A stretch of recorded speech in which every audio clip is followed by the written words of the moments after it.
કેમ છો? Good morning મારા વાલા મિત્રો. આજે તારીખ થઈ ગઈ છે 28/7/2026 અને વાર થયો મિત્રો મંગળવારનો દિવસ. મંગળવાર એટલે તમે બધા જાણો છો, જય જય શ્રી સીતારામ, જય શ્રી હનુમાન દાદા.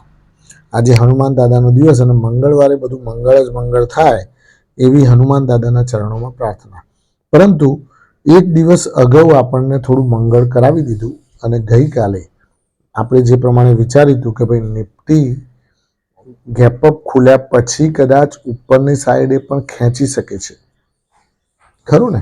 અને એ ખેંચાઈ પણ ખરી અને કદાચ ત્યાંથી ક્રેકડાઉન પણ અથવા ત્યાંના ત્યાં પણ લાવી શકે છે. બે પ્રોબેબિલિટી હતી, એમાંથી આપણને પોઝિટિવિટી જોવા મળી. હવે આજે મિત્રો એક કેરનેક્સ અને ડીસીબી ઉપર થોડી ચર્ચા કરીશું, વાત કરીશું. પ્લસ બીજો કોઈ છુપા રુસ્તમ સ્ટોક્સ વિશે વાત કરીશું. આપણે ગઈકાલે પણ ચર્ચા કરી હતી કે છુપા રુસ્તમ જે સ્ટોક્સ છે એના ઉપર ધ્યાન રાખજો. લોંગ ટર્મ માટે ખૂબ સારો ઘોડો છે, બહુ જ ફ્રિકવન્ટલી સારું રિઝલ્ટ તમને આપી શકે એવું છે અને લાંબા ગાળા માટે પ્રોસ્પેક્ટસ એનું ખૂબ જ સારું છે. ગ્રોથ સ્ટોરી ખૂબ જ સારી છે, કારણ કે EV base auto ancillary company છે, એટલા માટે હું તમને ફરતી એના ઉપર થોડો પ્રકાશ પાડીશ. પરંતુ આપણે પહેલાં જોઈ લઈએ કે ગઈકાલે બજાર કેવું જોવા મળ્યું અને ગઈકાલે ફટાફટ એમાં તો ટાઈમ બગાડવો નથી અને આજની હજુ ઘણી બધી વાતો કરવાની છે. ઘણા બધા રિઝલ્ટ આવ્યા છે, એના ઉપર ચર્ચા પણ કરીશું મિત્રો. તો પહેલાં જોઈ લઈએ કે નિફ્ટી ગઈકાલે 228 અંકના વધારા સાથે 23,995 એટલે કે 24,000માં 5 અંક ઓછા. સેન્સેક્સ પણ મિત્રો 776 અંકના વધારા સાથે 76,735 અંક બંધ જોવા મળ્યા. હવે એફઆઈઆઈડીઆઈની એક્ટિવિટી જોઈ લઈએ તો એફઆઈઆઈએ 1,688 કરોડની કેશ માર્કેટમાં વેચવાલી કરી, જ્યારે ડીઆઈઆઈએ 2,323 કરોડની કેશ માર્કેટમાં ખરીદારી કરી. ખરું મિત્રો? બંને જણા ક્રોસમાં જોવા મળ્યા, એઝ ઇટ ઇઝ પહેલાં જેમ કામકાજ કરતા જોવા મળી રહ્યા છે. વધનારા શેરો ઘટનારા શેરો પર ફોકસ કરીએ તો વધનારા શેરોમાં મિત્રો કાર ટ્રેડ 12.1% તેજી. હવે બીજો વિચાર આવે છે મિત્રો કે સાલું ડીઆઈઆઈ જે છે એ કોન્સ્ટન્ટ છેલ્લા 2 વર્ષથી 3 વર્ષથી આપણે તો સળંગ જોઈએ છે, કોન્સ્ટન્ટ બાઇંગ કરે છે, કોન્સ્ટન્ટ બાઇંગ કરે છે, કોન્સ્ટન્ટ બાઇંગ કરે છે. તો આ વેચશે ક્યારે એવું મનમાં થયા કરે કે આ સેલ ક્યારે કરશે? બધું લે લે લે લે જ કરે છે. તમને પણ એવો વિચાર આવતો હશે, ખરું ને? તો મિત્રો એફઆઈઆઈ જેટલું પ્રમાણમાં વેચે છે એનાથી વધારે તો ખરીદે છે, સમજો. તો એફઆઈઆઈની વેચવાલીને તો એ ખાઈ જાય છે, પરંતુ બીજું પણ એક્સ્ટ્રા બાઇંગ કરે છે. એટલે મીન્સ કે એફઆઈઆઈનો સ્ટોક્સ તો લગભગ એક પોતાની તરફ કરી લે છે. એટલે ક્યાંક ને ક્યાંક ડીઆઈઆઈનું હોલ્ડિંગ બધા જ સ્ટોક્સની અંદર હવે ધીમે ધીમે ધીમે ધીમે વધતું જોવા મળી રહ્યું છે. જેમ એફઆઈઆઈનું પહેલાં વધતું હતું એ રીતે અત્યારે ડીઆઈઆઈનું પણ વધતું જોવા મળી રહ્યું છે. વધનારા શેરો ઘટનારા શેરોમાં કાર ટ્રેડ પહેલા નંબરે 12.1%ની તેજી. કાર ટ્રેડમાં 2900 રૂપિયાનો ભાવ આવી ગયો, ધબાધબ તેજી ચાલે છે. કેફિન ટેકનોલોજી પણ 10%ની 10.5% તેજી. રામકૃષ્ણ ફોર્જિંગમાં 7.7%ની તેજી. રેડિંગ્ટન ઇન્ડિયામાં 7.4%ની તેજી. સેજિલિટી ઇન્ડિયામાં પણ 7.1%ની તેજી. પછી લોરસ લેબમાં 7%ની તેજી. કોન્કર એટલે કે કન્ટેનર કોર્પોરેશનમાં પણ 6.9%ની તેજી. ગવર્મેન્ટ બેઝ કંપની અને ઇમ્પોર્ટ એક્સપોર્ટનું કામ છે, એટલે કોન્કરમાં પણ તેજી જોવા મળી. હવે ઘટનારા શેરોની વાત કરીએ તો સેમ ઇન્ડિયા પ્રોજેક્ટમાં 5%ની મંદી, જેન ટેકનોલોજીમાં 4%ની મંદી, ધ ન્યૂ ઇન્ડિયા ઇન્સ્યોરન્સમાં પણ 4.4%ની મંદી, પછી એમઆરપીએલમાં પણ 4.4%ની મંદી, એજિસ લોજિસ્ટિકમાં પણ 4.3%ની મંદી. ઓએનજીસી, જેમાં તમે જાણો છો કે ઓએનજીસીમાં તમે જોયું કે ગઈકાલે ક્રૂડ એકદમ સડસડાટ 95, 96, 97, 98 સુધી જઈને પમાપમ નીચે આવ્યું, તો ક્યાંક ને ક્યાંક ક્રૂડમાં ડાઉનવર્ડ ડાયરેક્શનનો સીધો જ અસર ઓએનજીસી જોવા મળી 4.1% મંદી, ફિઝિક્સવાળામાં 3.9% મંદી. હવે વાત કરીએ મિત્રો મુદ્દાની, તો કેરનેક્સ માઇક્રોમાં વાત કરીએ તો કેરનેક્સ માઇક્રો મિત્રો આપણે જ્યારે પણ વાત કરી હતી ત્યારે તો પહેલાં 1900 રૂપિયા ભાવ હતો, પછી તો 2400 થઈ ગયો હતો, 2424 રૂપિયા. પછી ત્યાંથી કરેક્ટ થઈને પાછું 2012 આવ્યું, અને 2012 પણ આપણે કહ્યું હતું કે હજુ આ લેવલ સારું છે, લેવા જેવું છે, બોલ્યા આગળ થોડા કરીને ભેગા કરજો.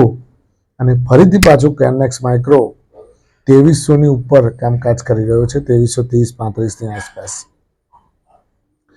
તો મિત્રો રેલવે સ્ટોક્સ છે, ખૂબ સારી કંપની છે અને અલગ જ આનું કામકાજ છે, કોઈની જોડે આની કોમ્પિટિશન છે નહીં. એટલે કેરનેક્સ માઇક્રો ઉપર ધ્યાન રાખજો. ડીસીબી બેંક પણ ખૂબ જ સારી બેંક છે, પ્રાઇવેટ બેન્કિંગ સેક્ટરની બેંક છે અને મજબૂત પણ છે.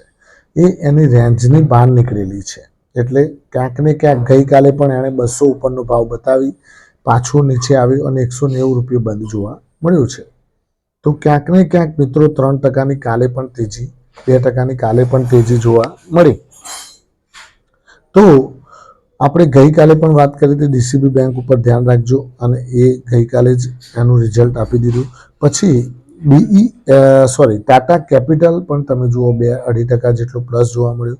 આદિત્ય બિરલા કેપિટલ પણ 400 ઉપર બંધ જોવા મળ્યો. ટોટલ 52 વીક હાઈ ઉપર ચાલી રહ્યો છે આદિત્ય બિરલા કેપિટલ. અને ખરેખર આદિત્ય બિરલા કેપિટલ 125-130 રૂપિયા ભાવ હતો ત્યારે આપણે આ વસ્તુ કહેલી ખાસ તો કે ભાઈ તમે આ ધ્યાન રાખજો, બહુ સારી કંપની છે અને લાંબા ગાળા માટે તો બહુ મોટી કંપની છે, બહુ જ મસ્ત. એટલે લઈ અને મૂકીને ભૂલી જજો. હવે વાત કરીએ મિત્રો, રિઝલ્ટ આવ્યા છે કોના, તો BEL, કોલ ઇન્ડિયા, આ બધાના રિઝલ્ટ આવ્યા છે. તો BELમાં રેવન્યુ તમે જુઓ તો 4400 કરોડથી વધીને 5500 કરોડ થઈ ગયું છે.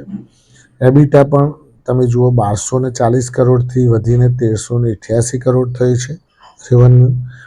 એબિટા માર્જિન એબિટા વધ્યો છે. પછી પ્રોફિટ મિત્રો 969 કરોડથી વધીને 1054 કરોડ થયેલો છે. એટલે એબિટા માર્જિન પણ 28થી ઘટી અને 25 થઈ ગયું છે. એટલે એબિટા માર્જિન ક્યાંક ને ક્યાંક ડાઉનવર્ડ ડાયરેક્શનમાં કામકાજ કરતું જોવા મળી રહ્યું છે મિત્રો. તો એબિટા માર્જિન મિત્રો ઘટ્યું છે એટલે એક ચિંતાનો વિષય કહી શકાય, પણ BELનું આમ ઓવરઓલ રિઝલ્ટ જોવા જાવ તો એકંદરે સારું કહી શકાય. પણ આ બાજુ એક પલડું એનું થોડું ડાઉન બતાવી રહ્યું છે. હવે એ જ પ્રમાણે વાત કરીએ તો ટાટા પાવર, તો ટાટા પાવરમાં મિત્રો પ્રોફિટ વધ્યો છે, તો સામે એબિટા માર્જિન 3% એબિટા માર્જિન 3% ઘટ્યું છે અને એબિટા પણ ઘટ્યો છે. એટલે ક્યાંક ને ક્યાંક ટાટા પાવરનું રિઝલ્ટ પણ મિક્સ કહી શકાય. પછી બાલાજી એમાઇન છેલ્લા 6 મહિનાથી ખૂબ જ ભાગ્યો છે. લગભગ તમે જુઓ તો 90% જેટલો છેલ્લા 6 મહિનામાં ડબલ જેવો થઈ ગયો છે, સમજો ને. તો એનો પ્રોફિટ પણ વધીને આવ્યો છે, 38 કરોડથી વધીને 75 કરોડનો પ્રોફિટ કર્યો છે અને રિઝલ્ટ સારું છે. પણ હવે બહુ હાઈ ઉપર ચાલી રહ્યો છે એટલે થોડું, ગઈકાલે પણ રિઝલ્ટ આવ્યા પહેલાં 5% ચાલી ગયો. તો ક્યાંક ને ક્યાંક મિત્રો આની અંદર ક્યાંક ફસાવાનું ન થાય એ પણ થોડું ધ્યાન રાખજો. કેમિકલ કંપની છે બાલાજી એમાઇન, ઓકે. પછી કોફોર્સ, એનું પણ એક રિઝલ્ટ આવ્યું છે. કોફોર્સ મિત્રો આઈટી કંપની છે. પ્રોફિટ ડાઉનવર્ડ ડાયરેક્શનમાં છે, એબિટા માર્જિન ડાઉનવર્ડ ડાયરેક્શનમાં છે અને રેવન્યુમાં વધારો જોવા મળી રહ્યો છે. એટલે ક્યાંક ને ક્યાંક મિક્સ રિઝલ્ટ આપણે કહી શકાય. તો આ બધા જ સ્ટોક્સ મિત્રો આજે હલચલમાં રહી શકે છે. બીજું કે અત્યારે હાલ કોઈ જાતનું ઈરાન અમેરિકાનું કોઈ સ્ટેટમેન્ટ ક્યાંય પણ હુમલો કે ક્યાંય કોઈના ઉપર મિસાઇલ ઠોકી, આ બધું કંઈ થયું નથી ગઈકાલે. એટલે બધું એના વગર આજે બજારને ચાલવાનું છે. તો એના વગર હવે બજારને, અને કોલ ઇન્ડિયાનું પણ હા રિઝલ્ટ આવ્યું છે, કોલ ઇન્ડિયાનું રિઝલ્ટ આવ્યું છે એટલે એના કોલ ઇન્ડિયામાં પણ આજે હલચલ જોવા મળી શકે છે. તો મિત્રો આ પ્રમાણેનું આજનું બજાર છે. આજે આટલા સ્ટોક્સ ઉપર ધ્યાન રાખજો. અને એક છુપા રુસ્તમ સ્ટોક્સ મેં તમને કહ્યું તો મિંડા કોર્પોરેશન, એ તો તમારે ખરેખર ડીપ મળે ત્યારે લેજો અને લાંબા ગાળા માટે મૂકી રાખજો. મિંડા કોર્પોરેશન સારું છે. થેન્ક યુ, ખૂબ ખૂબ આભાર. આજનો દિવસ તમારા માટે શુભ રહે, લાભદાયી રહે, ફળદાયી રહે એવી માય પ્રોફિટ પોઈન્ટ ચેનલ વતી આપ સૌને શુભકામના. Thank you very much.